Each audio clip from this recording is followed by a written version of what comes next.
Pleasure to introduce our speaker today. He only became the coach in March of this year, so he's been here a short time, but as head coach, but as assistant coach, he was actually here from 2015 to 2020. And at that time, he worked with, of course, Coach Forbes. They had an outstanding time period. He also had 2 years in the Southern Conference with UTC as an assistant coach. We don't bring that up, right? Right. In 6 of those 7 years that he was in the Southern Conference, they were either first or second, which speaks a lot for the great coaching staff. Of course, most recently, he's been 3 years as assistant to Steve Forbes at Wake Forest, and they've had an outstanding time there. 2022, they actually had the biggest turnaround in NCAA history with 19-win improvement. It's quite an improvement. I didn't know Wake Forest had sunk that low before. That means you're really bad. Yeah. But during his 5 years at ETSU, they had 130 wins in 5 years, which was the most in program history in a 5-year period, and the most Southern Conference team had since 1953. That's a pretty astounding record. And then in 1920, of course, many of you probably followed the Bucks as they won 30 wins and were both regular season and tournament champion. And I think there's only 4 teams that year in the NCAA that maybe had 30 wins and all, so it's an outstanding record. But he's had an outstanding time with being an assistant coach. In his 12 years as assistant coach, 6 of those years the coach was the coach of the year in that conference. Obviously, the coach can't do it without a great team of other coaches and all, so appreciate that. Of course, it helps that he got trained at the University of Tennessee, Knoxville from 2004 to 2010. He got a master's and a bachelor's in sports management and business. He also was a student assistant and a graduate assistant, student trainer, I guess, and graduate assistant under Bruce Pearl, I believe, at that time period. And he's a native of Columbia, South Carolina, and played at Irmo High School, which is a great high school in South Carolina. And but apparently his parents had a tie to UT, and he knew where it was a great place to go to college. But so anyway, he's married to Lauren. They have 2 daughters, and it's my pleasure to introduce Coach Savage. We're excited to have you here. You know, Daryl, when we walked in, first of all, thank you guys for having me. This is really cool. I like doing these things. I know sometimes coaches, we do a lot of this stuff. I think coaches sometimes get tired of them, but maybe it's just because I'm a rookie. But I like this stuff. I think this is a great place to live. It's an awesome community, somewhere that I've been, really familiar with for a long time, because playing at Irmo High School, I actually played in the Arby's Classic, so I got to see firsthand what an unbelievable basketball community this is, and how you guys support that tournament, and maybe a little bit of a God wink at the time that you don't know about, having come back here. So, and then when I was in college at UT, I went there not knowing anybody, and all my friends were Kingsport, Dobbins, Bennett guys, and some of them that I'm sure you know, and some of them I'm not going to say them because that may not be good for me necessarily, but no, they're great guys, and coming from South Carolina, I didn't know anybody, and they welcomed me into their friend group with open arms, and so still friends with those guys to this day, and so anyway, thank you for having me. But Daryl caught me when I was coming in and talked about eligibility. If you'd have got me in April, we could have worked something out, because we had about 4 guys. Guys were going in the portal left and right, which I was fine with.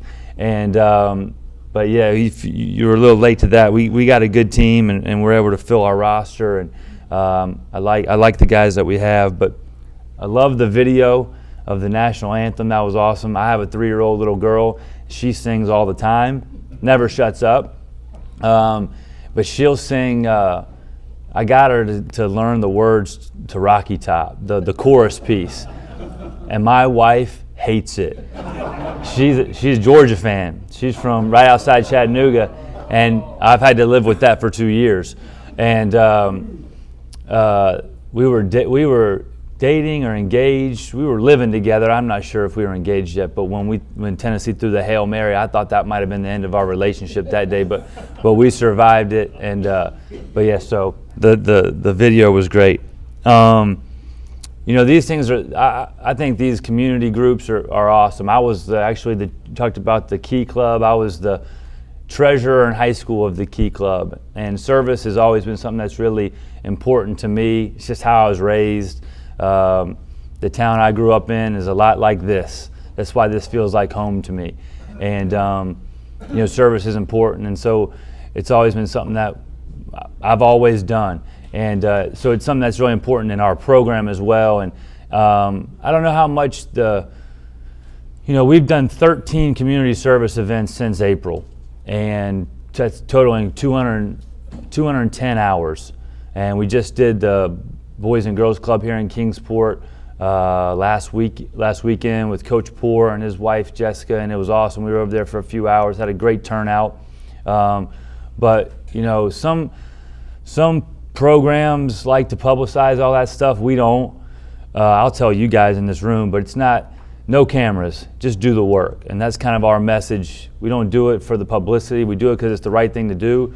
And this community is good to us, and it's the least we can do in making a difference, in the lives of people in this region. And so that's something that's really important to me and to us. And when I got here in March, it looked quite a bit different than when I left here last time. And but the first thing, before we can win games and this was kind of the message, before we can get back to ETSU, we had to fix some things culturally. We had to fix ourselves in the classroom. We had a 2.3 spring GPA.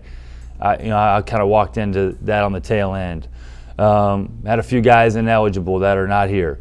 So we had to get that fixed. We had to get the community service piece fixed. Like when we were here before, we were first or second every year in community service opportunities, and we wanted to be leaders in that again on campus and amongst the athletics program. So we got to that right away. Like, you have to do those things before you can win. It ain't just about getting players and running good plays. If it was, Kentucky would win every year, and they don't. It's about all the other stuff. It's about building the chemistry within your program, establishing standards and expectations that this is who we're going to be. And so that was what we tried to do right away. And our program is built on very simple things: toughness, passion, attitude, and effort. I think that kind of probably speaks to probably everyone in this room. That's how I was raised. And for years, when you're trying to become a head coach, you have to develop core values. What are your core values? And the biggest thing about becoming a head coach is learning who you are yourself. But and I tried out. I tried on every cool word that there is, every culture word there is, and I came back to really just what my dad used to always tell me. And having some resilience, fighting through tough times, and being able to punch the clock every day and over a long period of time, that will pay off. Doing what you love to do, whatever it is you're doing, have great enthusiasm, great passion, and then controlling what you can control, which is your attitude and effort every day. It's very simple. I think as coaches, we try to overcomplicate this a lot of times, but we started with that stuff, and then we started with who we want to kind of be on the floor: hardest playing, best conditioned, most connected, toughest team. We can play fast, we can play slow, we can play man, we can play zone.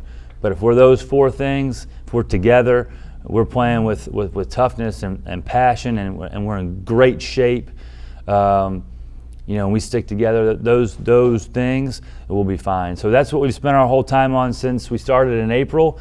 And we've scrimmaged Middle Tennessee State on October 13 and got our butt kicked, and it was awesome. They've got 5 returning guys in their starting lineup. They've played 40-some games together. They went to Italy. We hadn't even played 40 minutes. I'm like, guys, they don't give the trophy out in October. Like, we're fine. This is part of it. And getting them to understand that there's going to be some growing pains along the way, and that's natural, and that's part of getting calloused, and that you have to go through that to be great. And, so that's what we've been doing, just establishing who we want to be and how we want to play and how we're going to go about our business. And when we get that stuff, because you get one shot at that as a coach. You get one shot at that. That's right now. And so if you can't fix that come December, there's really only one way to fix it in the years to come, and that's just clean house, which I'm not really interested in doing. And so you get one shot to build it right, and that's what we've been trying to do. So if you'd asked me last week if I thought we were ready, I'd have said not yet. But this morning I woke up, we had a great practice yesterday. I woke up with just incredible peace, which I know when I feel that way that we're ready. So we tip it up on Monday with an exhibition game against UVA Wise, and then the following Monday against King for real, and it's on. At Elon, at Butler, Davidson at home, right into Thanksgiving. So we're excited. I love our guys. They've worked their tail off, coachable. You guys will like them too. So I'll just ask you guys to come give us a shot, come watch us, come see us. And we talked about this as a team. Guys, they're gonna come watch you. You got to give them a reason to come back. And you do that by playing hard, being together, playing with passion, and playing as a team. And I think that people in this region know basketball, and I think you appreciate that. And they'll support you, at least for a while, win or lose, if you just do those things. So, but I feel great about it. I like where we're headed. It is a process, and I was reminded by my Baltimore Orioles. I'm named after Brooks Robinson. My dad's from up there originally, but 2 years ago they lost 110. Last year they were right outside the playoff picture, right around 500. This year they won the AL East, but they got beat in the first round. Like, it's hard to skip steps along the way.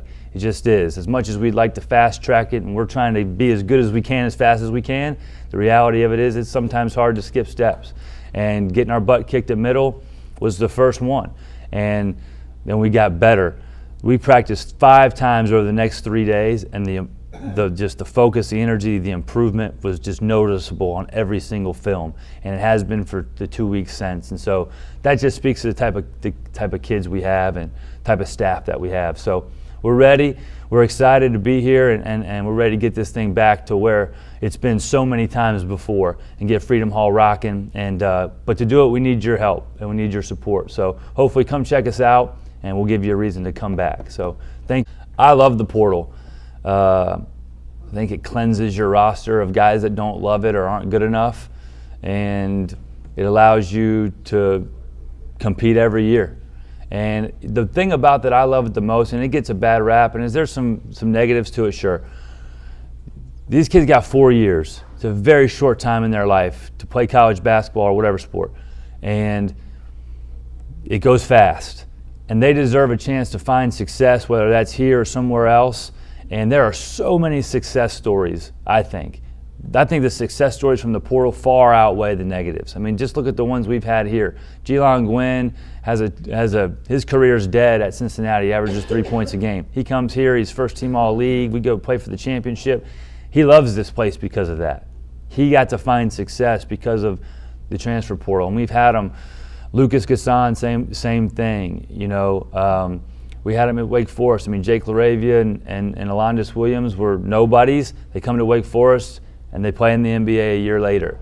It doesn't happen if they stay where they're at. And so I think it's great. Is change scary sometimes? Yeah, for sure. And I've never been one of those people that tries to figure out the way it should be. I just try to figure out how to make it work, adapt or die. And I like it. We'll continue to use it and try to be as competitive as we can. NIL, again, same thing. It's the Wild West, especially the early stages of it. I think eventually over time it'll kind of sort itself out, and some stuff will maybe be put in place that can help regulate it a little bit. I think it's a lot of liar's poker in NIL. It's like when you go fishing and that little 3-pound bass, all of a sudden you come back and tell your buddy that was an 8-pound bass. And I think there's a lot of guys telling, like there's a kid at an ACC school that I'm familiar with that was at Gonzaga last year, and they told him they were going to give him $200,000 in NIL, and he got 20. So I think there's a lot of that going on too. So it's a space that we need to be able to be competitive in, and we got a great community and people in this community that care about basketball and love these kids and want to help them, and so I think it is something that we can do and be competitive in. We're going to have to be. It's just the way it is. I don't like it any more than you guys do, but it is what it is. And so I think we're still in the process of figuring out what that's going to look like, and this will be our first spring. We're set up with NIL, with the collective. If anybody wanted to go on and give something, you can do it. But this will be the first spring where we kind of see, okay, what it kind of looks like. We didn't use any NIL or have it I've never had it. Didn't have it at Wake Forest, didn't have it here, which is fine. We've figured it out anyways. But, moving forward, it'll be good to have something in place. There's so many, it's just, we're all new. Everybody says we have 11 new players. Now we have 15 new players, and there's 6 new coaches. We're all new. All right, staff, I love the staff. Brian Jones came from Bradley, but he was at Iowa with Steve Alford back in the day. He was the head coach of North Dakota. I thought that was important for me. I'm not one of those people that thinks they have all the answers, by no means. So I felt like I wanted to have somebody that's been in that seat. And he's been, invaluable in so many different ways. He loves basketball. This dude is he's like addicted to basketball, which is great. But he loves it. He's 6'10". You won't be able to miss him. Joe Hughley played for us on the 2020 team. Kept him on staff. We worked together at Wake. Talented young coach. Chris Arkenberg was at New Orleans. Been there for 12 years. Now, when he got to New Orleans, if you remember back after Katrina, there was some time where they were not sure if they were going to be Division III or Division I. It was this whole mess, and they had one basketball. they had to basically restart the program, and he was there through the whole thing. That takes a lot of stuff, a lot of resilience and stick-to-itiveness, as Tony Bennett would say. And he's a fantastic recruiter, just one of the best people that I know. And this thing is about people, and so I didn't care when assembling the staff what AAU program you could allegedly get players from, and none of that stuff. They can't ever deliver them guys anyways. And so it's about people and connecting and building relationships within your team, within the department, on campus, in the community, in recruiting. It's about people. And he's the best at it. You'll love him. He played college football, small college football, but he's the best, and he can get a player. And then Isaiah Tisdale's back, played on the 2020 team, player development role, really good on the floor, just, again, great person, salt of the earth, another good, talented young coach. And then Rob Peterson is our director of basketball operations. His dad is Buzz Peterson, who I worked for. He gave me my very first job as a freshman manager at Tennessee, and he's with the assistant GM with the Hornets now. But Rob's young coach. We have 3 old guys and 3 young guys. Our strength coach came with me from Wake Forest. He was at Miami and Kansas State. He's awesome, really hands-on. Jaden Seymour's put on 15 pounds, and we're in great shape. We look good. We're physically strong, and so. Love the staff. And to me the most important thing, because we work so closely together, it's just about staff chemistry. I've not been a part of a staff where you had inter-staff dissension and things, because good or bad, the staff chemistry bleeds into the team. We're asking them to be together and be connected and be unselfish, and then we're up here squabbling about who recruited who and all that. No, we're not doing that. And so it was, to me, I didn't care. Obviously, you have to be able to do the job. That goes without saying. But after that, it is just about having good people that can work that are team guys that can work together with others, and put the team first and just want to win. And so that was really the whole thing of how I went about putting together the staff. But the players, 4 returners. Jaden Seymour, Justice Smith, Braden Ilk, Alan Struthers, they've been great since the spring. Jaden Seymour is, when your best player is your hardest worker and he's a good teammate, you got a chance. And he's been that. He's been 2 feet in since the very first day. And truthfully, I needed that. As a new head coach coming in, you got to have one of them players that's going to stand up for you. And he did. And so that loyalty will be reciprocated. He'll play till the wheels fall off, and he's our best player. He's good, and he loves this place, loves ETSU. He wants to win here so bad, And so I want to win here bad for him too. Braden Illick was honestly on the outside looking in until he went and played middle, and then he threw it a bunch of shots, and you're back in. So he's been really good. I think when he got here as a freshman, I think they tried to bulk him up, and he was like at 245. I said, no. White guys especially have to weigh less because we're already not that athletic. So no, 225. And he can move and grab a rebound, So nothing worse than a heavy white player. Is what it is. This is being recorded, so whatever. Alan Struthers, he looks great. Put on size and strength. Great athlete. Can really touch the paint, make plays. And Justice Smith, he's going to be great for us.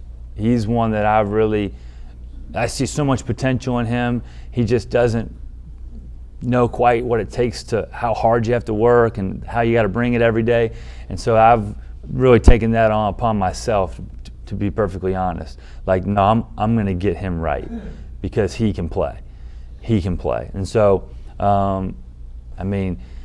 there's days that I just lose my mind on him, and he hadn't blinked. And so every time we scrimmage, he's like the best player. So we got to figure out how to get him right, So he's been doing great. He'll be like, to start the season, he'll probably be our sixth man, come off the bench, but we're playing him some at the point, playing him on the wing, playing him wherever, trying to get him the ball. He's a good player and a good kid, and he's going to be good. And then all the new guys, Kamari Peterson is the point guard from Logan. They won a national championship last year in JUCO. He was the MVP at Hutch with the tournament there. Tough as nails, defends, great teammate, get a bucket. He's good. He'll start at the point.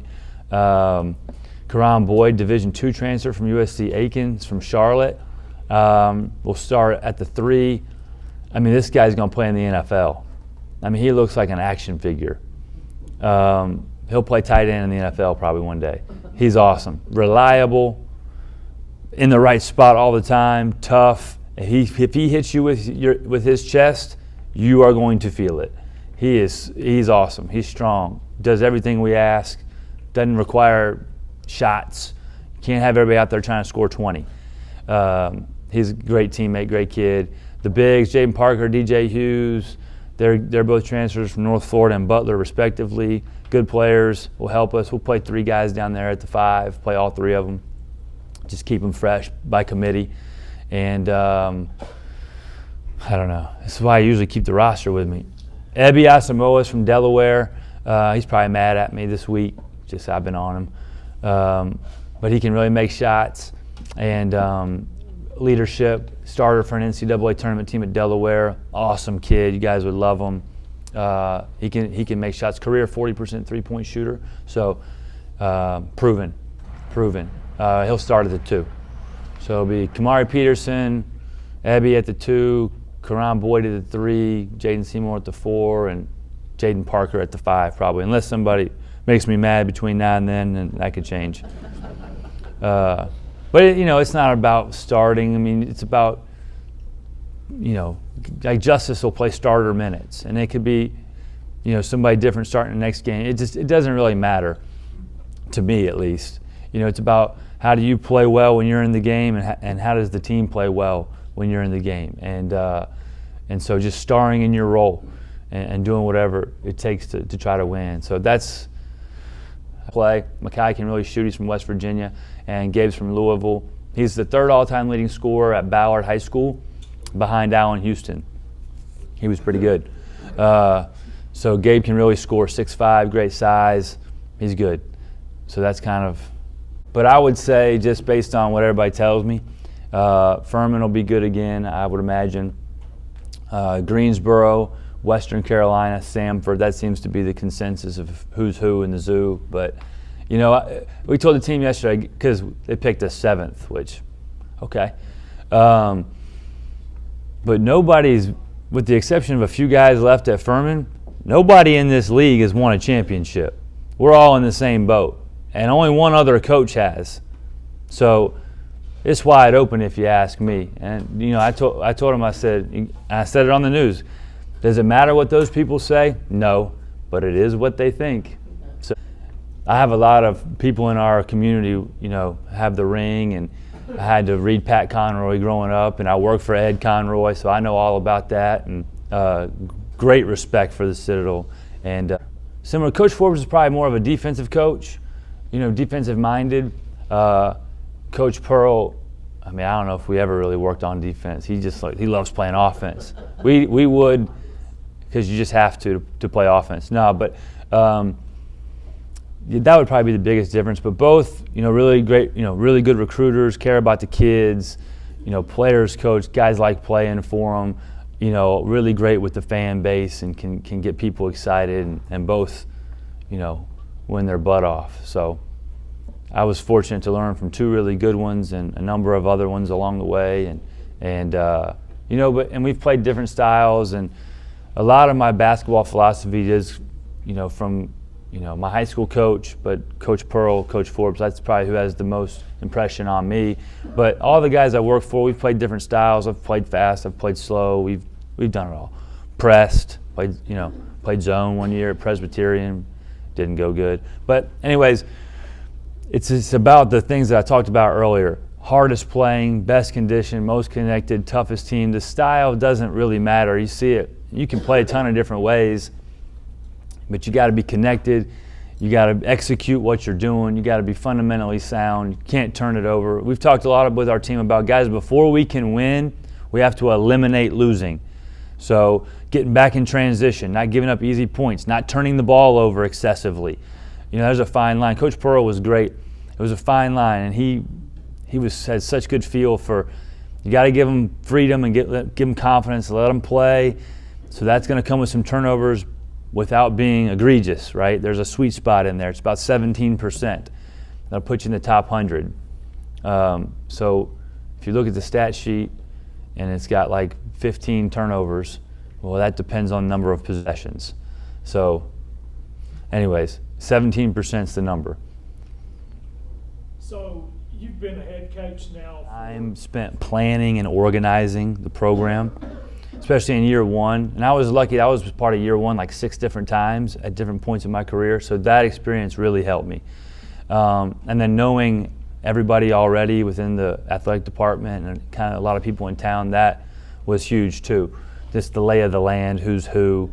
And but the amount of time spent planning and organizing everything from travel to the gear to the summer program. We did a life skills program, community service, how we want to play, recruiting. I mean, everything down to the uniforms yesterday. You know, we just got our uniforms. We were going to be out there in practice unis, but we got it. Anyway, but you know, I'm very particular about some stuff. Like, I think it's important how we look. When I'm drawing a blank. Somebody help me. The football coach at Kansas State that was there forever. Bill Snyder. Thank you. I'm drawing a blank. When he first got to Kansas State, the first thing he did was change the uniform. He wanted to look like the Cowboys, and they still look like that to this day. I think it's important when you see how how they look. Like they look proper. I think that's important. Boston Celtics, right? And so, like, I'm very particular about like the font on the back of the jersey and like how that looks. Maybe that's OCD, I don't know. But I think it all matters. You know, like we're talking today about what shoes are allowable and what are not allowable. You're not wearing bright purple shoes. Go to Western Carolina if you want to wear purple shoes. Just that stuff matters to me. I don't know. I just think so how you do anything is how you do everything. What's that saying? How you do anything is how you do everything. I believe in that. And especially at this point in our program, as we go, will I get a little looser on some stuff? Probably. But right now, like, we got to get this ship in order. And so all of that stuff is important. You know, just going to class. You know, I talked about academics earlier. We had a 2-3 in the spring. In the summer, we took 17 classes, made all A's and B's. Like that, I left that part out. Probably should have said that.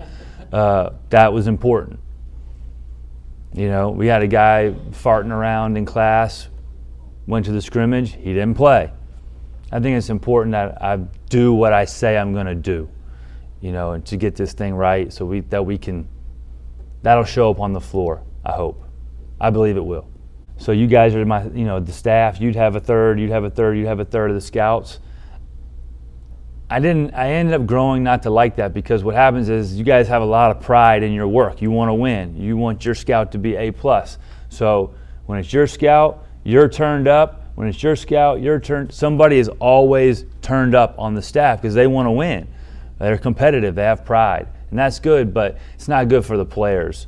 And it's not a consistent voice. Every game it's a different voice. And so we kind of go offense-defense teams. And so Coach Jones and Coach Hughley will do the defensive game plan, and I'll be involved in it too. We'll meet and so all that, but they'll do all the heavy lifting, and then that way they're always talking about defense. And what happens is it makes for less voices at practice. So you're not saying one thing and you're saying another thing. It keeps it very tight, and I like that way much better. And you can really specialize in your area. I think at Wake Forest, being on the offensive side of the ball, I learned a lot about offense, but I also learned a lot about defense watching offense all the time. You learn what bothers you offensively, what you don't like. I didn't like when Virginia hard hedged us, so we're going to hard hedge. Yeah, I didn't like in Miami, the two teams that won the ACC, Miami and Virginia, both hard hedged on pick and roll, which means you just trap them almost. And so we're going to hard hedge. We're going to blitz it. Virginia trapped the post. There were three things that kept me up at night in the ACC. Virginia post trap, Syracuse zone, and Mark Williams. He was the center at Duke. I mean, you just were not getting to the basket. And so we're trapping the post. You kind of learn what you don't like. And so it allows them to really be, really good in their area. And I liked it better that way. And then, the younger guys will be involved too. So everybody gets to coach. They changed that rule. You can have more people coaching on the floor now, which is good. Helps guys develop. You can have an iPad on the bench and that you can watch. So you can watch replays. Yeah, during the timeouts, I would always watch the possessions. Yeah, because sometimes, especially in the first half when it's on the other end and you can't really see, you want to be sure of what you're telling the guys, and maybe you can see how they covered something and you can come back to it. Yeah, I think that's a big advantage of having technology on the bench. Now, you can't look at a call and then go berate the referee I just watched it, you were wrong, that. They don't. That is the one rule they get mad about. Yeah. But yeah, I don't like refs anyways. So So what time's the game, bud? 7 o'clock, I think, isn't it? I don't even know. 7, I think.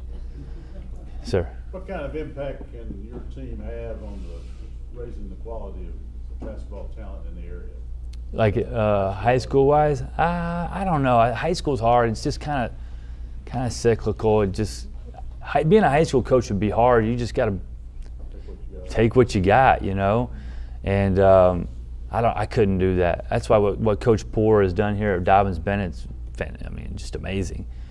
And he's a terrific coach. And but I think over time, I think it can get young kids interested in basketball. I grew up, going to games, and that's what helped me fall in love with the game was so maybe there's a 6, 7, 8-year-old kid that lives in the Tri-Cities that loves watching the Bucks, and maybe we can help him have a dream to one day want to be play college basketball or be a coach or what have you. That was what it was for me. I remember going to watch Nolan Richardson's teams at Arkansas. Everybody. That's when I would go watch the Gamecocks. I'd go watch for whoever they were playing. But Patino's teams at Kentucky.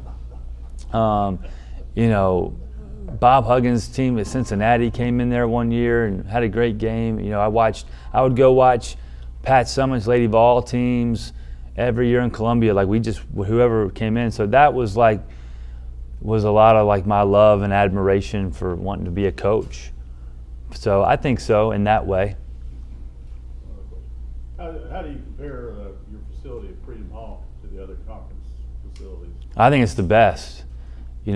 Greensboro has the Coliseum, which it's too big, but the conference, they can't ever get in there. Is soapbox for a second. They can't ever get in the building enough. So the whole conference schedule revolves around UNC Greensboro because they have to plug their dates in first because they're so limited. They have like 8 or 9 dates that are blocked out. We have the next most, but it's significantly fewer. The building is only as good as the butts in the seats. It is, and we have the most. We pack that thing out, and people love it. And I'm doing a thing tonight. I'm gonna try and get the students fired up for this, and yeah, it's a great venue. When they put the money into it, I guess 16 or so with the new seats, and we got a locker room, and I guess it's the HVAC is probably better for the people at the game too. But the black seat, I mean, it looks really sharp. The video board and the sponsorships, the branding and all that stuff, it looks great. I think our building is awesome. It's kind of like the Pit in New Mexico. It's got that low false ceiling, so it gets loud, and it's steep. I think it's one of the best basketball venues anywhere.